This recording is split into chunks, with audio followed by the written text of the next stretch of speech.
K3S tidak membayar bonus tanda tangan, maka tidak akan dilakukan penandatanganan kontrak. Hal ini juga untuk mencegah berulang kembalinya kejadian beberapa waktu lalu, di mana ada K3S yang menunda pembayaran hingga akhirnya mengakibatkan kerugian negara. Ya, pemerintah menyatakan, kita ke informasi berikutnya adalah mengenai bonus tanda tangan dalam kontrak kerja. Ini adalah merupakan hal yang menarik untuk dibahas, tapi kita beralih ke informasi berikutnya. Ya, pemerintah melihat bagaimana komitmen dalam eksplorasi minyak dan gas bumi di tanah air ini yang disampaikan oleh Wakil Menteri Energi dan Sumber Daya Mineral Archandra Tahar dalam seminar Migas 2019 di Jakarta. Pemerintah mengklaim pencapaian komitmen eksplorasi migas tersebut lantaran skema growth split yang diterapkan selama ini. Archandra mengatakan belum menggunakan skema growth split. Pemerintah menggunakan 5 juta dolar Amerika atau 70,6 miliar rupiah dari APBN.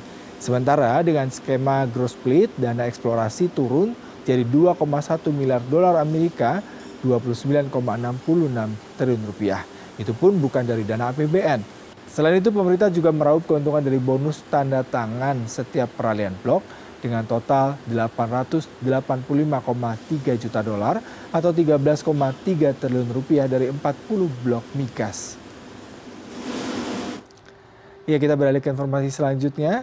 Sebelum skema growth split, pemerintah menerapkan kontrak dengan skema cost recovery. Dalam cost recovery, biaya operasional akhirnya akan menjadi beban pemerintah.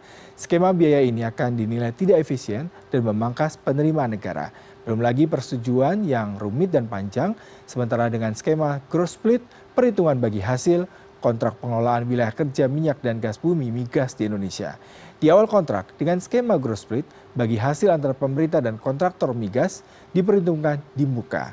Biaya operasional menjadi beban kontraktor, penerimaan migas lebih pasti, dan prosedur yang lebih ringkas.